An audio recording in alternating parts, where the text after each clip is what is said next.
Welcome, everyone. We're here on the party line with actually party line first time visitor, Susan Gibbs, who, did what most of us dream about, but really just can't get there is that Susan was news producer at CBS and ditched it to raise her very own yarn on a sheep farm, which is like just the coolest, life changing, career changing, yarn related story that I'd ever heard. So, everybody, help me welcome Susan to the party line. Yay, welcome, Susan.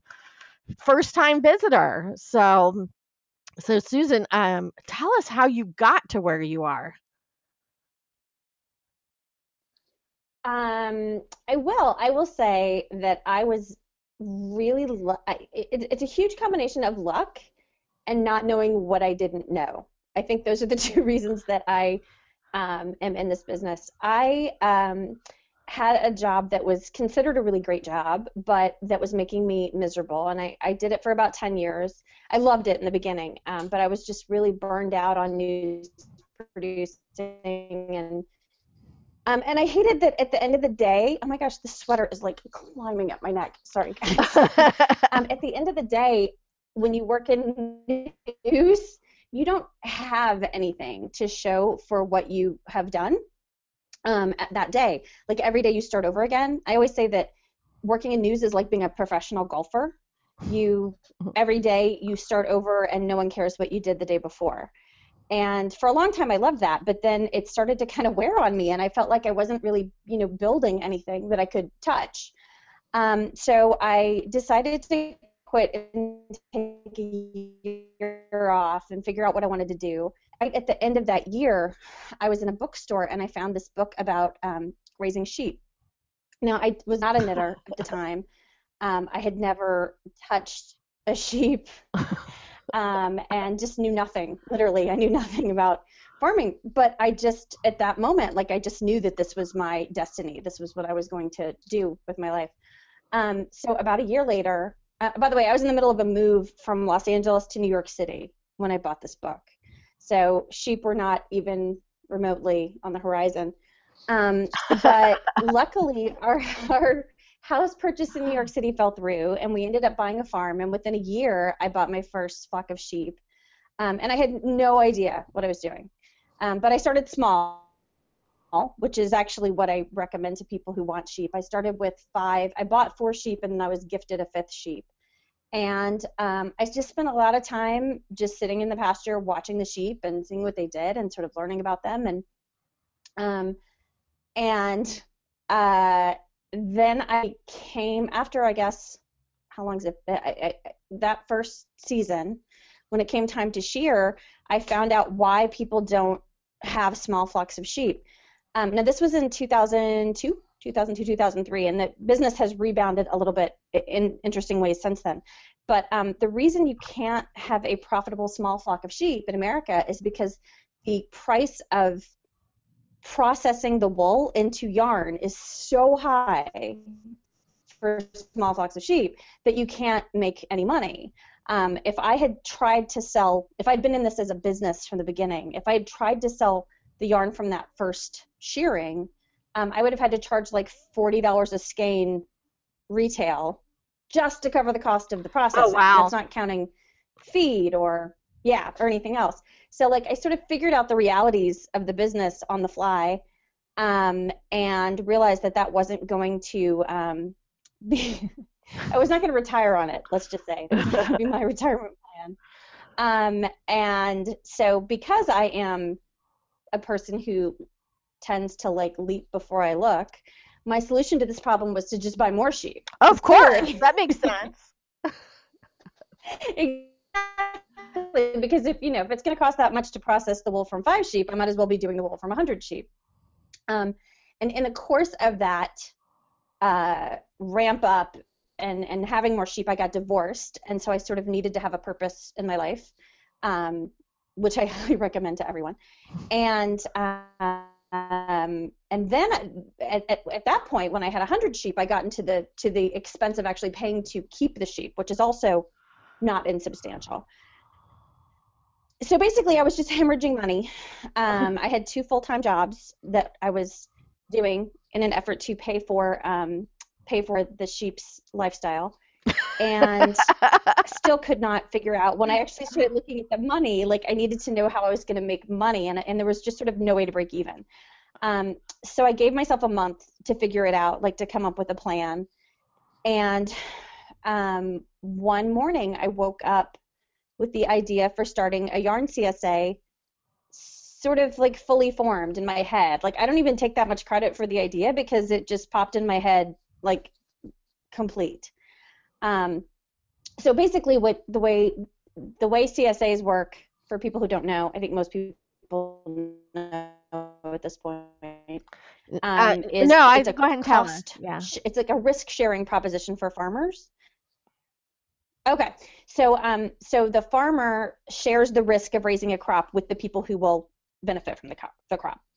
No one had ever applied it to yarn before, but I thought like this is a really cool idea. This was 2007, so Ravelry was just getting ramped up. Like the internet was sort of just becoming, the internet knitting phenomenon, I guess I should say, was just sort of becoming a thing. And I thought, maybe there's an idea here. And honestly, it just took off. Like I started with a little Etsy shop. This was back when Etsy was like, this big. Yeah. It's like it's huge. Yeah. Yeah, it's crazy. I mean, if I tried this today, I never would have tried. But so many people just understood the idea, and they were looking for a deeper connection to their yarn, and wanted to support a small farmer, particularly a woman farmer, I think.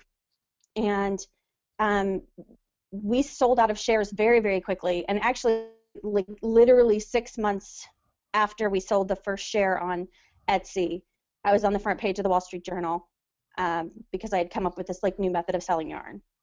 And then, because apparently a lot of people read the Wall Street Journal, as it turns out. Surprise. And then, and it was also sort of the beginning of this like viral, you read a story and you pass it on to the knitter kind of thing. Mm-hmm. So everyone who knew a knitter who reads the Wall Street Journal emailed that story to all the knitters they knew, and things just took off. And honestly, it's just been a crazy, I guess we're going on our 8th year. It's been pretty much nonstop since then, just nonstop. That was a long answer. No, that's okay, because I mean it's such a it's like it. First of all, making the switch from news producer to sheep grower or sheep raiser is I mean that's pretty darn dramatic, especially for someone who had never touched a sheep before, and to make that decision. But just kind of the evolution, and it really is amazing the impact that the internet has had on all facets of knitting. It is. I mean, I don't know that we can even remember the knitting world before anymore, when we all just sort of sat in our house and knit. And I mean, even the quality of yarn available to us, I feel like, has really gone up because the advent of the indie dyer, sort of never would have happened if it wasn't for the internet. Indie pattern designers would never have happened if it wasn't for the internet. Like it really is a different world. Yeah, absolutely. So tell us about the idea for the book. Oh, absolutely. Well, so along the course of this whole journey, the farm was doing really well, and after the Wall Street Journal article, Country Living magazine did a story about me, about our shearing party, because we have these big parties and all the shareholders and pretty much anybody can come, and it's just a really nice, lovely day. So Country Living magazine came and shot that, and then magazines shoot a full year in advance. Oh my gosh. So we sort of forgot about it because, they shot it in October and it ran the following November, a year later in November. And when that article came out, a big yarn manufacturer in the United States saw that article, and because of the advent and the rise of the indie dyer, the big yarn companies were trying to respond to that movement. So they got in touch with me because they wanted to sort of get into an indie yarn space, which is hard to do when you make yarns like Noro and Debbie Bliss and all the big yarns. So they got in touch with me and asked me if I would be interested in being the creative director of a line of commercial yarns, which worked great for me because I was out of space. Like I was literally out of land. I couldn't increase my flock anymore.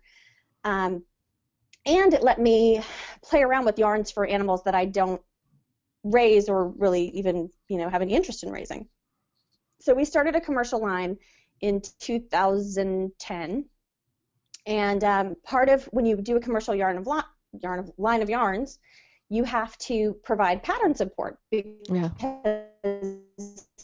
the way the yarn business works now, if you don't have patterns in Ravelry that use that yarn, no one's going to buy the yarn. So I knew I will, but I about yarn pattern, really nothing. I still buy it. I'm okay. Yeah, exactly. But you're an outlier. I've been told that before. So they wanted me to come create like a pattern collection, and I don't design, I don't do math, like that's not my skill set. So I started working with designers, and creative directing something that you don't understand is a really hard in the beginning, but I learned and I picked stuff up along the way and ended up really enjoying that part of the business, sort of creating an aesthetic that's the Juniper Moon Farm look. So along the way, as the commercial yarn started selling and doing pretty well, the people at Vogue got in touch with me at TNNA last year and asked if I'd be interested in doing a book. And I was thrilled because they do. I mean, I just think Vogue Knitting is sort of the pinnacle of the knitting magazine world. I don't know how they constantly come up with such high quality content. But so they asked me to do a book, and I said, okay, well, but I'm not a designer. And they said, okay, well, what would you like to do for the book? And I said, well, I'd really like to take the pictures. And I think they were a little horrified because knitwear photography is a really specific yes, it is, definitely. thing. But I really wanted the book to have our aesthetic and to look like Juniper Moon Farm. So they did let me take the pictures. They were super generous and helped me and like really worked with me. Beth, because you've done pictures for a book. It's a very different way of taking pictures when you're trying to fit a specific format, whatever. And then what we did was we took 10 of our most popular patterns ever, and we put those in the book, and then we filled in with another 20 new patterns that are very much in our style. Well, let's take a look. I got to work with amazing designers. Oh, yeah, let's do. Yeah, let's take a look, because I'm pretty sure people are going to want to see what's in the book. If I took a vote in the room right now, people would vote, yeah, let's take a look at the book. That's actually why they come.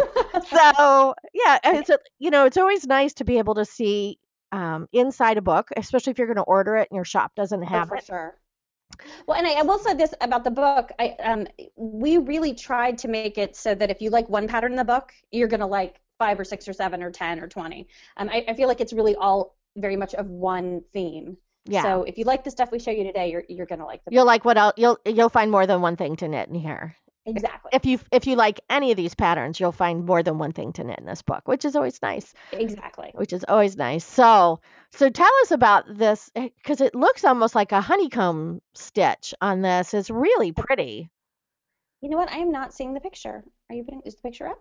Yeah, I think the hat? It's the hat. I think because every once in a while your sound goes a little funky. I think you might. Oh. I think you just might have a connection issue, even though I can still see you. Okay. Yeah. Yeah, I've got the. I'm looking at the blue. Oh, screen. Candy says she doesn't see the picture either. Huh. Hold on a second. I just. Sure. Okay. Thank you, Candy. I'm not crazy. Thanks, Candy. Well, we don't know that that's the problem. Well, that's true. Right. Oh, Candy says she just sees the book cover. Candy, does it have like a brick? That's what I see too. Just a brick colored background? Is that what you're looking at? No, I see the book cover. Okay. Oh, that's so weird. Hang on. Let me just. But it's not the blue screen. It's the actual book cover, right?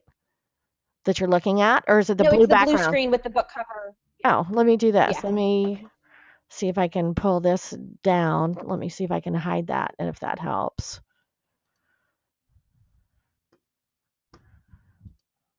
We've never had this thing ever happen before. Um, hmm. All right. So you should see the book cover on like a brick red It's a unique background. and interesting. And now you should see the hat. Nope, still blue. That is so weird. Nope, Okay. still blue for me. All right. Well, I'm trying to figure. Oh, wait. I think my screen stopped showing itself. That was really weird. there we go. Now I've got the hat on the Okay. background. There you go. Yeah, my screen turned itself off. That's my screen share. Okay. So that was bizarre. All right. Technology, when it works, it's great. Otherwise, it's just a nightmare. All right. So now you can see the hat. Can everybody? Okay. Candy says we can all see it. There you go. Okay. So tell us about this adorable Okay, little cool. Okay. head warmer. I love this hat so much. So this is called Williston. It's designed, by the way, almost everyone in our, almost every designer has a name that I'm going to butcher. Um, this is by Nadia Elgawarsha. I Okay. apologize, Nadia, because your hat is beautiful, and your name, I'm sure, is beautiful. I just can't pronounce it. I love this hat. So this hat is knit in a yarn that we make called Harriet Chunky. Harriet is a 100% baby alpaca yarn that we made, and originally we only did it in natural colors. There are actually 22 colors of alpaca, natural alpaca, like right off the animal, shear it. You can make 22 different colors of yarn. So Wow. that was our original plan with the Harriet yarn, and it was really popular. It was crazy popular. So now we do it in colors, and then we have big with this new yarn called Harriet Great. It's luscious. This is the most lovely, soft, gorgeous yarn. This hat is absolutely precious. It is a honeycomb pattern, and I love the giant pom pom. Like I Yeah. was really into So cute. giant poms. Isn't it adorable? It's It really is. cute. And the cool thing is that you can really mix up the color combinations here, and you could actually leave the palm off if you wanted something slightly more, sophisticated and elegant. But it's awfully cute with it. Uh, And that is my big dog. That's Fettuccine, one of our livestock guardian dogs. Oh, Yeah. and by the way, the model is one of our local firefighters. She's one of the only female firefighters Oh wow. in town. Yeah, Yeah. exactly. She's got great hair too. So She does, doesn't she? She's gorgeous hair. yeah, Barbara said she loves the hat and the doggy. So which I agree. I don't know where uh, my dogs must be sleeping downstairs. I have no idea where they are. But this is so cute. I love lambs. They're just so adorable. But this lacy this top is is so pretty. this pattern. Isn't it cute? And the cowl is actually removable. It's a separate piece, so you can wear it with or without the turtleneck. It looks like a turtleneck when you put it on. This is a Melissa Leitman pattern. I absolutely adore Melissa Leitman. She's not only an amazing designer, but she's just just a lovely and charming person. This is a gorgeous, gorgeous top. This is knit in Moonshine, which is another one of our really popular yarns. It's got a little bit of silk content. It's actually alpaca wool silk. Is that right? Alpaca wool silk? Yeah. Moonshine is actually our most popular yarn ever. And the silk content, though, gives it this really nice sheen. Like not shiny, shiny, but just a little bit of a sheen. And this top is very, very glam. Like you could really dress this up. Yeah. By the way, this was last year. We shot this in February of last year, and we had to go to Pennsylvania to find lambs because most people don't lamb that early, and you have to go to where the lambs are. So the model is actually standing in about four feet of snow. It was up past her knees, the snowdrift she is standing. You'll see Oh her. my gosh. Well, she doesn't even look cold. She's doing a good job. Yeah, and She's such a great model. and Kate and Mary Alice and Candy are loving this top. And it's just, it's a great piece because you could wear it on its own or you could layer it and Exactly. With the turtleneck, I just think it looks very sophisticated. yeah. I think that's actually not a turtleneck. It's a black long sleeve, like stretchy knit. But it's a gorgeous, absolutely gorgeous top. And the cowl's really cute on its own. I've worn the cowl. I'm actually currently a little bit pregnant, so none of this stuff fits me anymore. But I'm I'm wearing a lot of cowls. Yeah. And I love cowls because I don't have to worry about where the ends of my sweater are or what if it's stuck in the car door or not. Which is always good to know. Because you drive for an hour, you get out of the car and your scarf's been dragging the whole way. That's It falls and everywhere. that's happened to me more than once. So yeah, there you have it. So this I Okay. think is one of my favorite projects in the book. And I think Th- this is one of You those know what? kind of designs that just flatters so many different body types. It is so flattering. This is knit in a cotton linen yarn that we make called Zoe.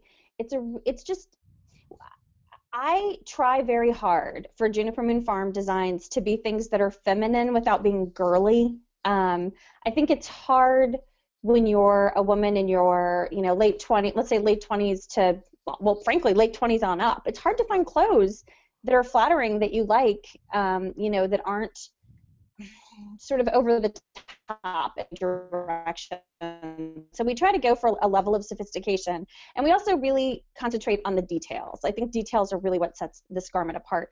The lace is adorable. This is called the River Falls cardigan. It is by Susan Adkins, and I was at a trunk show recently, and someone pointed out that you can actually change that ribbon, change the color Yeah. of the ribbon for, to match whatever you're wearing or whatever. It is so flattering. The I'm losing words.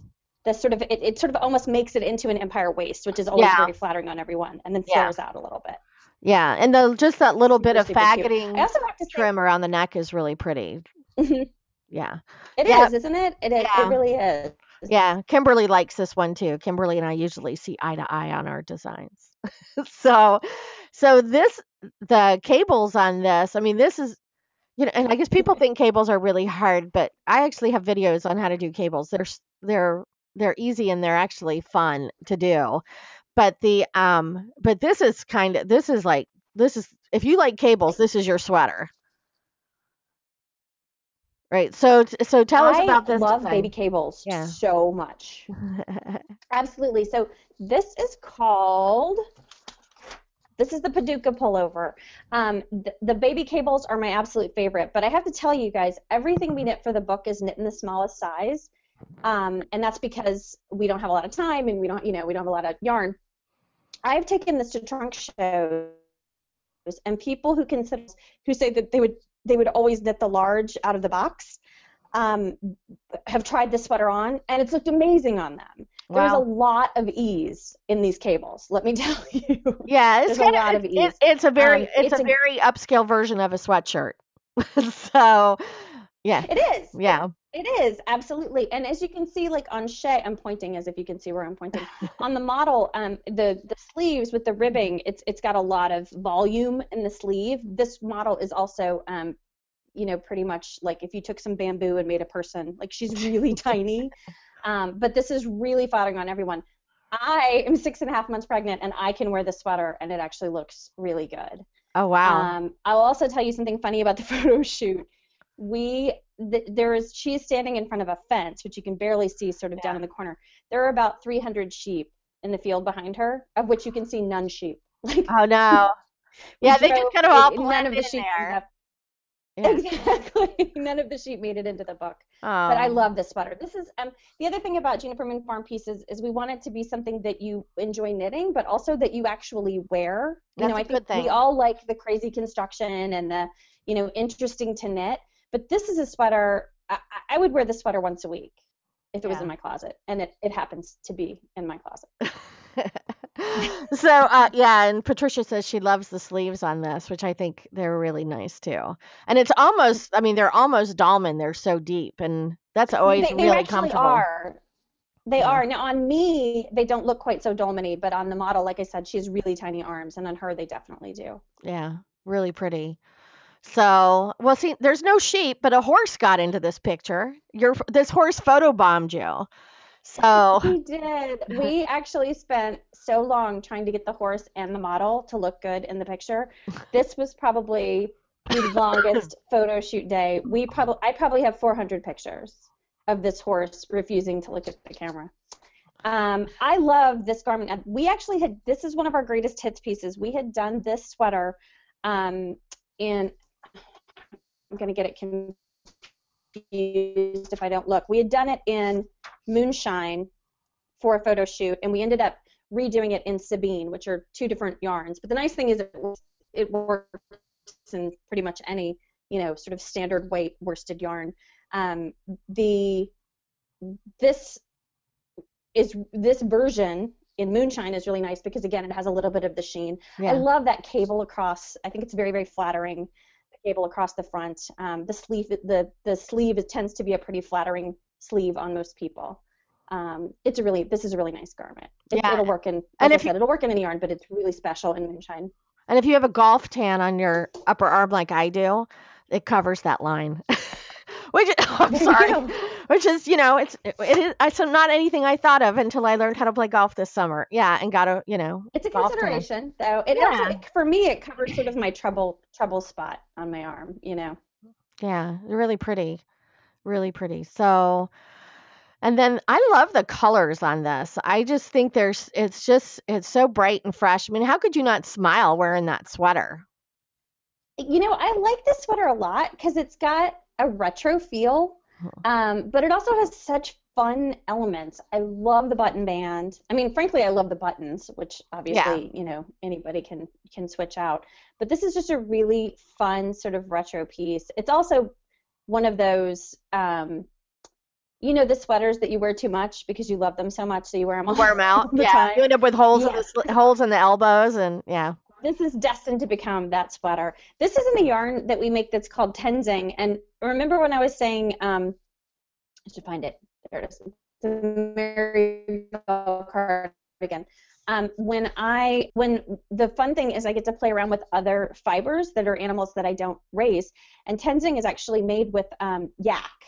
It's yak fiber. Oh, wow. And it's super warm. The cool thing is that the yak fiber is really dark. So all of the colors are a little bit mottled, which I think is really cool. We are actually working on next season's color palette, and we're trying to make sure we include colors that are light enough that you can actually really appreciate the yak. Plus, yak is like super warm. Yeah, really, really, Oh, go ahead. really fun. Did that show up? That text message I just got come up across my It screen? did. I couldn't tell if it was yours or mine though. 'Cause I was No, going to at the and same I was time. like, that's program's not even running on my computer, so I have no idea where that came from. That was really weird. That was my daughter-in-law. So, funny. All right, so let's take this. I think I absolutely love the sweater. I love the length of the sleeve. I love the color, that kind of mottled color in the yarn. Mhm. I love the lacy detail. This is just this. So, I just love this top. Tell us about this one. this is called Dire Brook, and it's one of our greatest hits patterns. So many people have made this blouse, and I mean, it's got complete wow factor. Number one, this is one of the things you're going to knit that people are going to come up and say, "Oh my God, where'd you buy that?" And then you get to say, Buy it? I made it. I knit this. It's Estonian lace. Exactly. It's got nups. It's sort of the what we found with our lace knitters over the years is that lace knitters want increasingly complicated patterns. Like that's their crack, basically. And this sweater is right in their wheelhouse. Very feminine. When I say this at trunk shows, people don't believe me. It is incredibly flattering Yeah. on people. It is on all different body types. It's very flattering. It's just gorgeous. I do want to take 1 minute to say something, if you don't mind, some little thing that I'm evangelical about, which is swatching. Oh God. And this, one of the things that I spend a good portion of my day doing is answering emails from people who are having trouble with patterns or who knit something and can't figure out why it doesn't look like the one in the book. And 99.99999% of the time when I ask them how their gauge was, we come to find out that they didn't actually swatch. And first of all, you're spending hours and hours and hours of your life making this garment without regard to how it's going to fit. And I think that's sort of akin to going in a shop, picking out something you really like on a mannequin, and then just asking the salesperson to hand you a random size without looking. Yeah. And then you get home and you're like, I don't understand. It doesn't fit. Yeah. Exactly. So swatching is the equivalent of looking through the rack for the correct size. And on garments like this, I think a lot of people tend to, number one, they don't measure themselves. Maybe they measured themselves once 5 or 6 years ago and have not done so since. You really need to measure yourself every year. I was at Vogue Knitting Live this past weekend, and they had professional measurers who would measure you and give you your, I think they charged like $1 or something, and give you your measurements, and it was really cool. You really need to measure yourself, particularly before starting something like this. That's, that's going to be a very special, time-intensive piece, and then you have to swatch. There's no way around it. And with that, I will end my PSA. Yeah, and actually, Kimberly says that was a great analogy, and thank you for the kick in the butt about swatching. And for my swatches, I knit the swatch and then I wash it and block it. And honestly, you really should. Now, I have heard one shortcut, which I will not say that I endorse, but I can understand. I had a customer who told me she starts a sleeve and she uses the sleeve as her swatch, and then that way she feels like she's jumping right into the pattern. But it's not so much if she has to rip it out and start over again. So if you cannot bear to do an actual proper swatch, start on a sleeve. Use that as your gauge swatch. Yeah, because it's yarn acts differently after it's been washed. You really need to wash your gauge swatch and block it, because especially if it's a yarn that blooms or where it gets tighter, or it's a yarn that stretches. Yeah, it can be a really ugly surprise if you finished a sweater and you're blocking your pieces. Yeah, it can be a very ugly surprise. When we knit our samples, we have all of our test knitters and sample knitters make their swatch and then wash and block it, just to be on the safe side. And we've learned things about yarns that we didn't know and that we never would have known had we not, washed and blocked the swatches. It's important. But at this point, I would be happy if people would just swatch. Please, I beg you. At least take the first step, right? Yeah, and Susan says to hang it. She hangs to see how it stretches. Yeah, because, it's really terrible to spend all that time and money. Particularly with yarn, with if it has cotton, if it has linen, they're natural fibers and they're going to react. And I think, that's the beauty of them, is they're sort of almost like a living textile, if you will. And the other thing is that the designer has made a fabric to make this garment in, and if you're not making the same fabric that the designer made, then you can't make the same garment. I mean, it's sort of like saying, if you're a sewer, I'm going to make this sweatshirt, but I really want it to be out of chiffon. Chiffon isn't going to look the same as a jersey. No, but it could be pretty. But you're going to have to accommodate the difference. The other side. Yeah, you definitely have. About swatching. Yeah, you got to swatch, baby. Swatch. So, yeah, I'm surprised, because I know a lot of knitters who just start knitting, and they're usually unhappy when they're finished, but so many knitters. A little prep work. I know you're anxious to get started, but you just make the swatch, right? This won't take you long. This I love. I am so crazy for plaid. I'm just a plaid nut. I love plaid.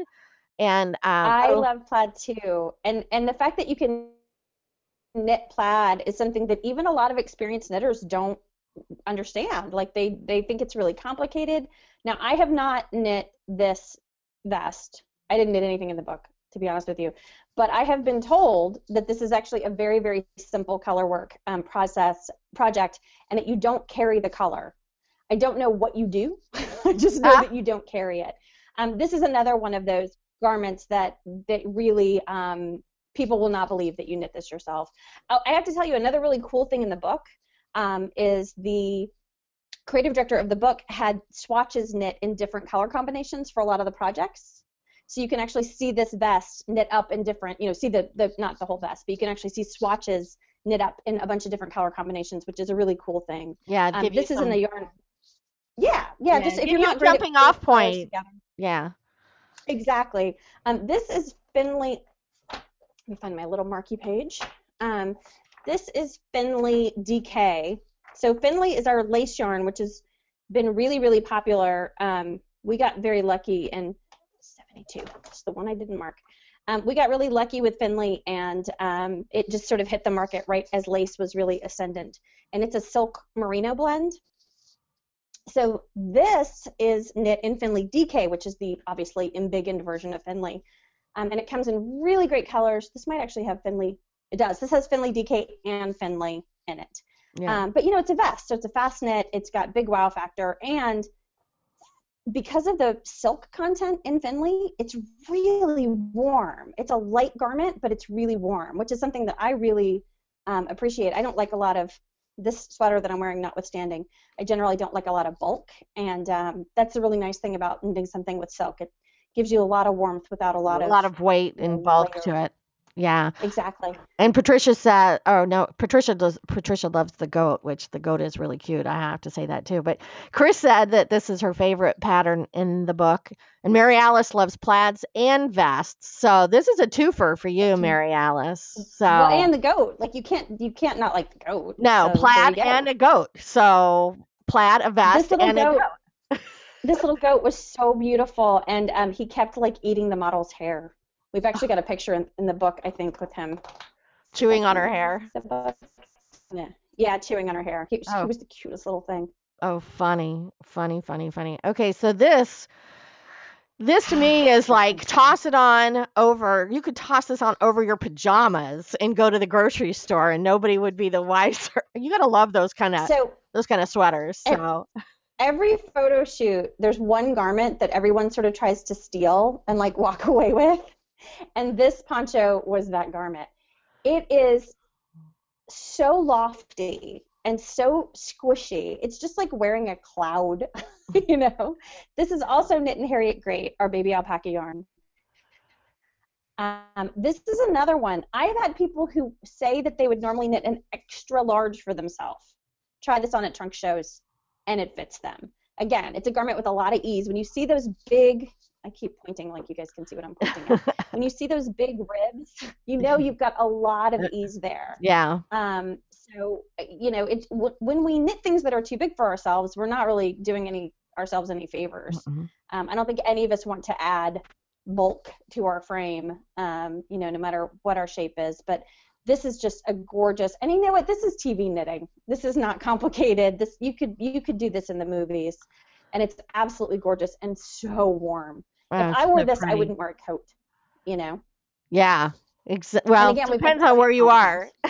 Well, yeah, that's true. Depends I shouldn't say that today. No, well, yeah, exactly. For people who are in New England today, maybe not. When I was a couple weeks ago, when I was up at my cabin in North Carolina, we got to minus 28 with the wind chill, and that does require a coat, regardless of how big your sweater is. So yes, it probably does. It does. Yeah. Patricia says this is gorgeous, which I agree, and it just looks like one of those things that you're gonna wear it as often as you possibly can, right? Just in that picture, we paired it with leggings and boots, but which made it a little more sophisticated. But this is a throw it on over jeans.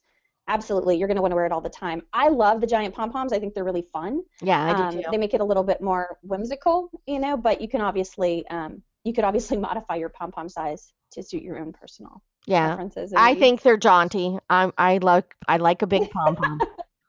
I like a big pom-pom. Thanks, I do too. We're all on board with the pom-poms. Yeah, they're just fun. Big ones on the hats, big ones dangling from your sweatshirt. So now there are places that you can on the internet, which of course we were talking about earlier. It makes it easy to keep track of people, whether they want you to keep track of them or not is the unfortunate thing. But yes, you can keep track of what's going on with Susan and Juniper Moon Farm. And first, of course, the Kimberly is in the Northeast. She's talking about the weather today. So hopefully everybody's knitting today. Everybody's sitting in front of the fire and knitting today. It's a great knitting day. Can I just tell you, I'm jealous. It's a great knitting day to be snowed in, and we just got enough snow to be annoying and turn into mud. It's already mud, I think, out there. We got nothing. That's too bad.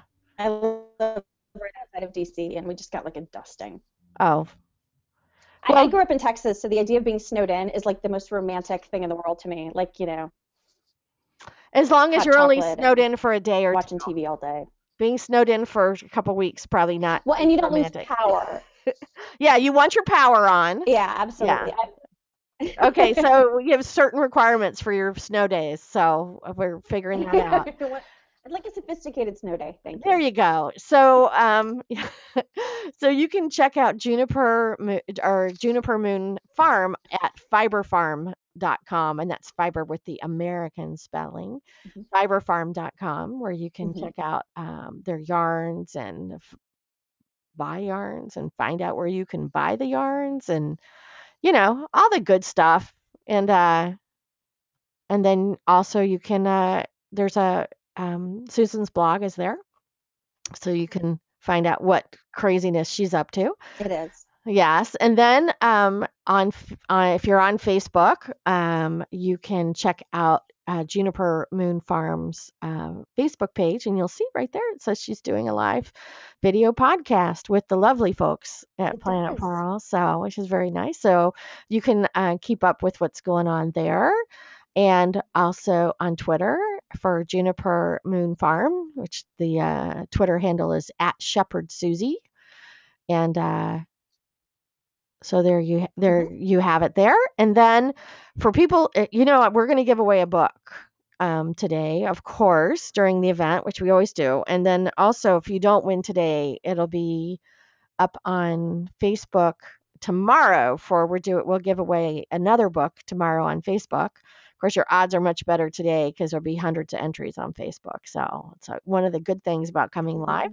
Mhm. But if you don't win and you call your local yarn store and ask them if they have the book and they say no, then you're going to come over to planetpurl.com because you'll end up buying it on Amazon anyway. So you might as well support Planet Pearl at the same time.